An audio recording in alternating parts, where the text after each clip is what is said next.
Stepstone presenting RERA and DTCP approved on-road beach resort plots. Just 2 minutes drive from Kovalam. Premium beach resort plots 22 lakhs onwards. For free site visit call 8682089820. Sir ஆக்சுவலாக வந்துட்டு இப்போது ரொம்ப hot நியூஸாக போயிட்டுருக்கிறது பிரேமலதா விஜயகாந்த் அவங்களா இருக்கட்டும் இல்லை ஓபிஎஸ்ஸாக இருக்கட்டும் போய் சிஎம் அவர்களை சந்தித்த விஷயம்தான். இன்னொரு பக்கம் வந்துட்டு ஓபிஎஸ் அவர்கள் வந்துட்டு பிஜேபி விட்டையும் விலகி இருக்காங்க. நீங்கள் அரசியலில் எந்த தருணத்தில் எதை நிகழ்த்த வேண்டுமோ அதை சரியாக நகர்த்தி கொண்டு போயிட்டோம்னாக்கா கடைசி வரைக்கும் நம்ம சேஃபர் சைடாக இருக்கலான்றதுக்காக ஒரு கேம் விளையாடுவாங்க. இன்றைக்கு அரசியல் என்பது மக்களுக்கான அரசியல் நடக்குதானா இல்லை. பாதிக்கப்பட்ட மக்களுக்கு ஒன்று நீ ஆட்சி செய்யலை நான் ஆட்சி செய்கிறேன் அப்படின்ற மாதிரி மாறி மாறி இவங்களுக்குள்ளே ஒரு அண்டர்ஸ்டாண்டிங்கில் போயிட்டு இருக்காங்க. இருக்கக்கூடிய கூட்டணி கட்சிகள் எல்லாம் பார்த்திங்கன்னா பிற கட்சிகள் சாதி கட்சிகளோ அல்லது சமூகம் சார்ந்து இருக்கக்கூடிய பல கட்சிகளோ பார்த்தீங்கன்னாக்கா இந்த திமுக அதிமுக அந்த ரெண்டு பிம்பத்துக்குள்ளே போய் உள்ளடங்கி கொண்டு அவர்கள் என்ன சொன்னாலும் ஆமான்னு போகக்கூடிய இந்த சூழல் தான் காலங்காலமாக இருந்துகிட்டு இருக்கு, 70 ஆண்டு காலமாக. அப்போது இந்த அத்தனை விஷயத்தையும் உடச்செறிஞ்சிட்டு புதுசாக ஒரு ஆள் வந்து நிற்கிறாருன்னா தளபதி விஜய் அவர்கள். சின்ன குழந்தைகள்லேருந்து முதியோர்கள் வரைக்கும் ஒரு பெரிய மாறுதலை எதிர்பார்க்குறாங்க. அந்த மாறுதல் தளபதி விஜயால் நடக்கும் நம்புகிறாங்க. அந்த மாறுதலை நோக்கி தான் தமிழ்நாடு அரசியல் களம் இனி நகர்ந்து போகுமே தவிர 10 திருட ஒன்று சேர்ந்துட்டான்றதுக்காக நீ நல்லவனாயிட முடியுமா? என்றைக்கா இருந்தாலும் 10 திருட ஒன்று சேர்ந்தாலும் திருடம் தான்.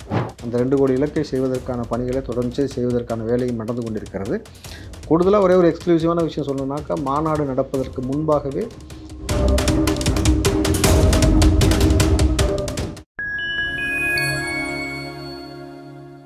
ஃபைன் டைம் மீடியா நேயர்களுக்கு வணக்கம். இன்னைக்கு நம்ம கூட காங்கிரஸ் கட்சியை சேர்ந்த ராவுத்தர் இப்ராஹிம் சார் தான் இருக்காரு. அவரோட பேசுவோம். வணக்கம் சார். வணக்கம்மா சார். ஆக்சுவலாக வந்துட்டு இப்போ ரொம்ப ஹாட் நியூஸாக போயிட்டு இருக்கிறது பிரேமலதா விஜயகாந்த் அவங்களா இருக்கட்டும் இல்லை ஓபிஎஸ்ஸாக இருக்கட்டும் போய் சிஎம் அவர்களை சந்தித்த விஷயம்தான். இன்னொரு பக்கம் வந்துட்டு ஓபிஎஸ் அவர்கள் வந்துட்டு பிஜேபி விட்டையும் விலகி இருக்காங்க. ஸோ இந்த மாதிரியான விஷயங்கள் பார்க்குறப்போ அவர் போய் நிஜமாலுமே உடல்நலம் சரியில்லை அதனால போய் விசாரிப்பதற்காக தான் போய் பார்த்தாரா இல்லை கூட்டணிக்காக இருக்குமா அப்படின்ற கொஸ்டின் தான் நிறைய பேருக்கு இருக்கு. ஸோ என்னதான் சார் ரீசன் அந்த மாதிரி ஒரு விஷயம் நிகழ்றதுக்கு? நீங்கள் அரசியலில் எந்த தருணத்தில் எதை நிகழ்த்த வேண்டுமோ அதை சரியாக நகர்த்தி கொண்டு போயிட்டோம்னாக்கா கடைசி வரைக்கும் நம்ம சேஃபர் சைடாக இருக்கலான்றதுக்காக ஒரு கேம் விளையாடுவாங்க.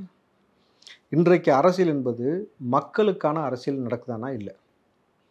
ஒவ்வொரு அரசியல் கட்சி தலைவர்களையும் ஒவ்வொரு அரசியல் கட்சியையும் சமாளித்து தளபதி விஜயோடு சேர்ந்து விடாமல் தன்னிச்சையாக தன் பக்கம் வருவதற்கும் அவர்களை காம்ப்ரமைஸ் பண்ணி அவங்கள்ட்ட பேரம் பேசுவதற்கு மட்டும்தான் ஒரு அரசியல் நடந்து கொண்டிருக்கே தவிர மக்களுக்கான அரசியல் நடந்து கொண்டிருக்கானா நடக்கலை. ஒவ்வொரு கட்சியாக கூப்பிட்டு ஒவ்வொரு கட்சி தலைவரையாக கூப்பிட்டு பார்த்து பேசி எங்கள் கூட வாங்க உங்கள் கூட வாங்க இல்லை அங்கே போய் நில்லுங்க இங்கே போய் நில்லுங்கன்னு சொல்லி அதற்கான பேரம் பேசப்படுகிறதே தவிர மக்களுக்கான பிரச்சனையை பார்த்துட்டு மக்களுக்கான விஷயத்தை சரி செஞ்சு கொடுப்போன்ற மாதிரியான எந்த தரவுகளும் எந்த நிகழ்வுகளும் இல்லாமல் ஒரு போய்கிட்டு இருக்குனாக்கா அப்போ தொடர்ச்சியாக மக்கள் பாதிக்கப்பட்டு கொண்டே இருக்கிறார்கள். பாதிக்கப்பட்ட மக்களுக்கு ஒன்று நீ ஆட்சி செய்யலை நான் ஆட்சி செய்கிறேன் அப்படின்ற மாதிரி மாறி மாறி இவங்களுக்குள்ளே ஒரு அண்டர்ஸ்டாண்டிங்கில் போயிட்டு இருக்காங்க. இருக்கக்கூடிய கூட்டணி கட்சிகள் எல்லாம் பார்த்திங்கன்னா பிற கட்சிகள் சாதி கட்சிகளோ அல்லது சமூகம் சார்ந்து இருக்கக்கூடிய பல கட்சிகளோ பார்த்தீங்கன்னாக்கா இந்த திமுக அதிமுக அந்த ரெண்டு பிம்பத்துக்குள்ளே போய் உள்ளடங்கி கொண்டு அவர்கள் என்ன சொன்னாலும் ஆமான்னு போகக்கூடிய இந்த சூழல் தான் காலங்காலமாக இருந்துகிட்டு இருக்கு, 70 ஆண்டு காலமாக.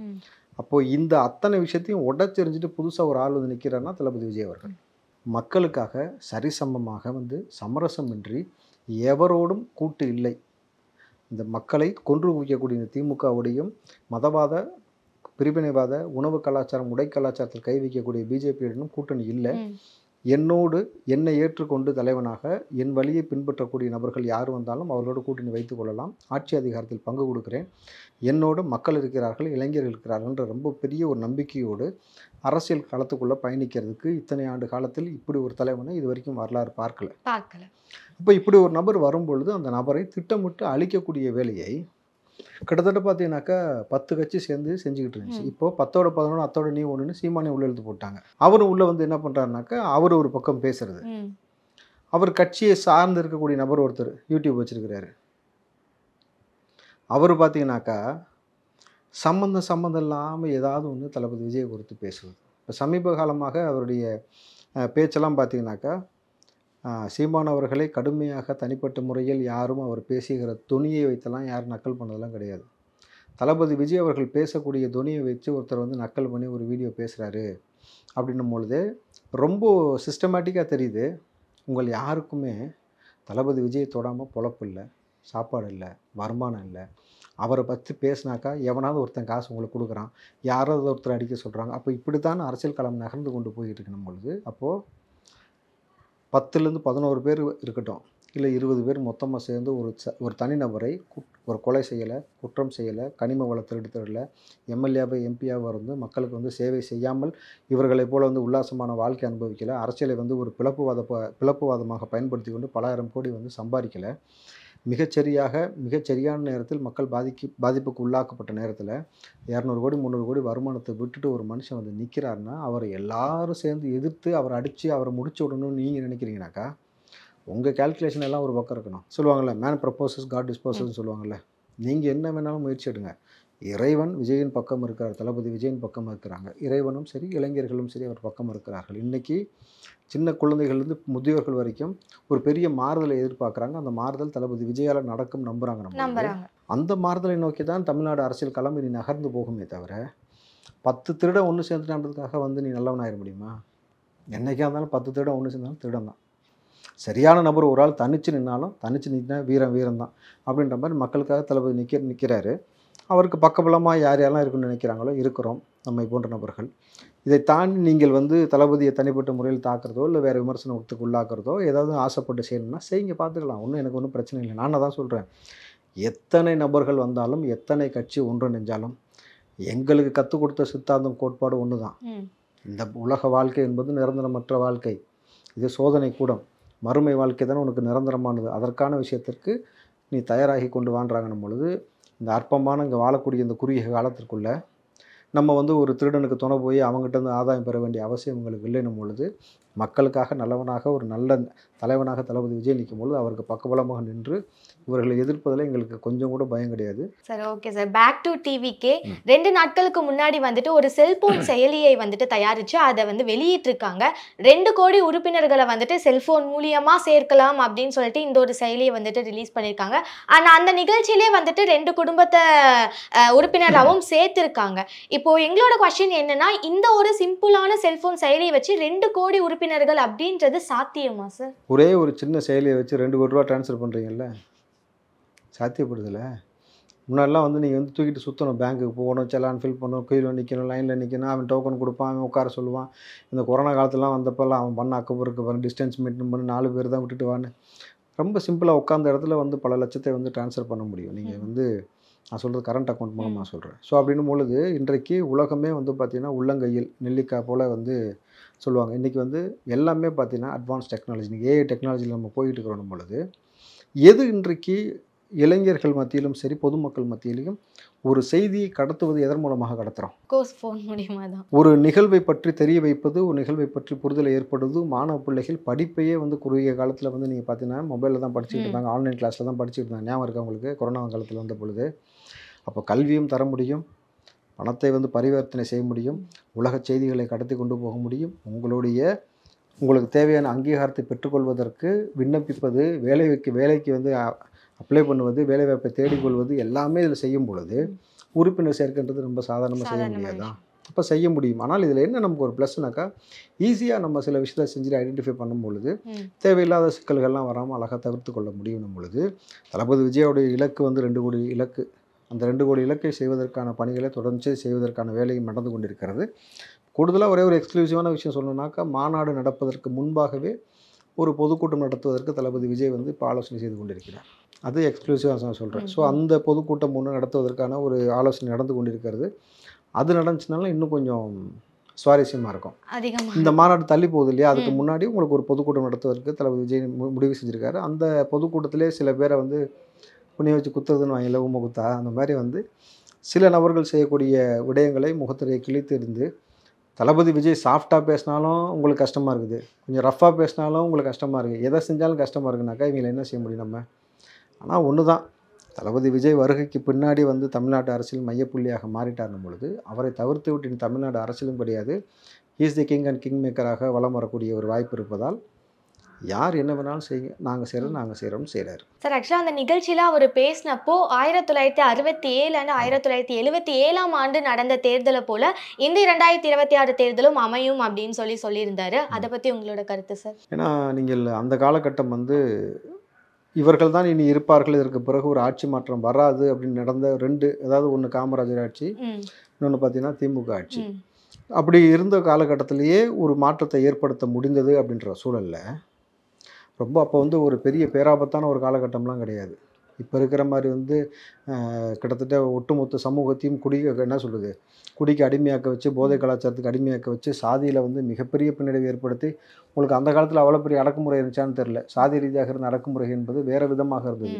குடிக்கிற தண்ணியில் மலத்தை கலக்கிற அளவுக்கு வந்து மனித புத்தி வந்து மிருகமாக மாறிய காலம்லாம் அது கிடையாது. அன்றைக்கு மனிதாபிமானம்ன்றது உயிர்ப்போடு இருந்த காலம். அன்றைக்கி ஒரு ஒரு ஒரு அட்ரஸ் தெரில, இந்த விலாசம் எங்கன்னு கேட்டால் கூப்பிட்டு கொண்டு போய் விட்டு வருவான்.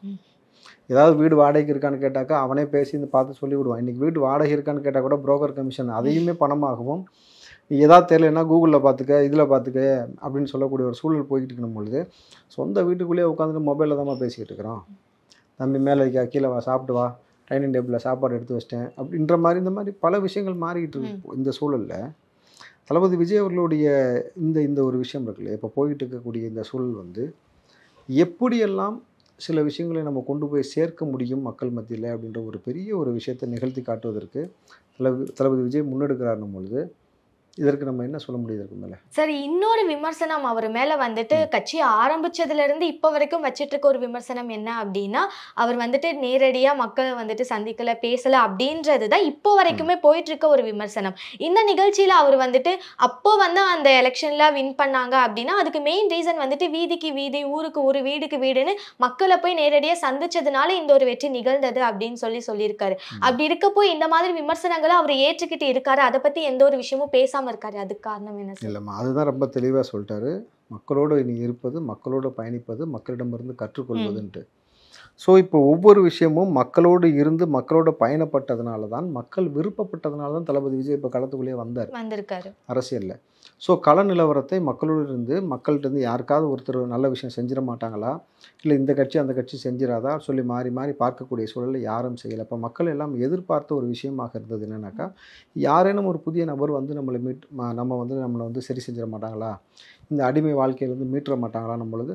கமலஹாசன் வந்து வீரவசனமாக பேசி ரிமோட்லாம் போட்டு உடச்சி டிவிலாம் உடைச்ச போது கூட சரி அவர் ஏதாவது செஞ்சிருவார்னு கூட விஜய் அவர்கள் ரொம்ப பொறுமையாக இருந்து பார்த்தபோது கூட கடைசியில் அவரும் எங்கே போய் சேர்ந்தான்னு பார்த்துட்டீங்க. ஸோ அப்போ இந்த சூழல் இருந்து மக்களோடு இருந்து பயணப்பட்டதுனால், யதார்த்த கள நிலவரம் தெரிஞ்சதுனால தான் இன்றைக்கி தளபதி விஜய் அவர்கள் நம்ம உள்ளே வரணும்னு வந்தது. ஸோ இனியும் வந்து மக்களோடு தான் அவர் பயணப்பட போகிறார். சினிமா வாழ்க்கையை கொஞ்சம் தூக்கி ஓரம் வச்சுட்டு முழுக்க முழுக்க மக்களோட பயணப்படக்கூடிய வேலைத்தான் செய்கிறார் பொழுது, இனி மக்களோடு தளபதி விஜயோடைய மாநாடு, நடைபயணம், மக்களோடு இருக்கக்கூடிய வேலைகள் தொடர்ச்சியாக அவர் செய்வார். அதனால் வந்து ஒன்றும் பிரச்சனை இல்லைம்மா. இனி என்னன்னாக்கா, எவ்வளவு பெரிய ஆண்ட கட்சி, நாங்கள் ஆண்ட பரம்பரைன்னு சொல்லி பேசிய நபர்களாக இருக்கட்டும், இத்தனை ஆண்டு காலம் ஆலமரம்னு சொன்ன நபர்களாக இருக்கட்டும், யாராக இருந்தாலும் சரி, இனி தளபதி விஜய் அவர்களை தவிர்த்து விட முடியாது அப்படின்றத யதார்த்தமான உண்மை. உங்களால் முடிந்த வரைக்கும் நீங்கள் முயற்சி செய்து பாருங்கள். எங்களால் முடியும், நாங்கள் முயற்சி செய்கிறோம் அப்படின்றது தான் தளபதி விஜயோட சொல்லக்கூடிய மெசேஜாக இருக்குது. பார்த்துக்கலாம், யாராக இருந்தாலும் ஒன்றும் பெரிய விஷயம் கிடையாது. களத்தில் மக்களுடைய மனதை வென்றெடுத்த நபர்கள் இங்கே 1000 பேர் இருந்தாலும் சரி, கரெக்டுங்களா, எத்தனை நபர்கள் எத்தனை விதமான கட்சிகள் இருந்தாலும் சரி, இனி களத்தில் வெற்றி பெறக்கூடிய ஒரு தலைவனாக தளபதி விஜய் இருப்பார். இவர்கள் அத்தனை நபர்களும் வென்றெடுத்த நபர்களில் அந்த கூட்டம் தான் மொத்தமாக இன்றைக்கி விஜய் அவர்களை தேர்ந்தெடுத்திருக்கு. அப்படின்னும் பொழுது தளபதி விஜய் அவர்களுடைய இன்னும் அசுர வளர்ச்சியும் சரி, அரசியல் மாற்றத்தை ஏற்படுத்தக்கூடிய நிகழ்வும் சரி, 1967, 77 போல் அடுத்து இருக்கக்கூடிய இந்த 2026 கிட்டத்தட்ட பிரம்மாண்டமான மாற்றத்தை ஏற்படுத்துவதும் தளபதி விஜயா தான் இருப்பான்றதில் ரொம்ப நம்பிக்கையாக இருக்கிறார். கண்டிப்பாக சார், நீங்கள் சொன்ன மாதிரி நடக்கும் அப்படின்னு நம்புவோம் சார். 2026 தேர்தலுக்கு வந்துட்டு இன்னும் சில மாதங்கள் தான் இருக்குது. ஸோ எந்த கட்சியோட கூட்டணி போக போகுது அப்படின்றது, எந்த கட்சி தான் வந்து ஆட்சியில் நிற்க போகிறாங்க அப்படின்றதும் எலெக்ஷன் நடந்தால் தான் சார் தெரியும். ரொம்ப நிறைய விஷயங்கள் சொல்லியிருக்கீங்க சார். ரொம்ப நன்றி. நன்றிமா.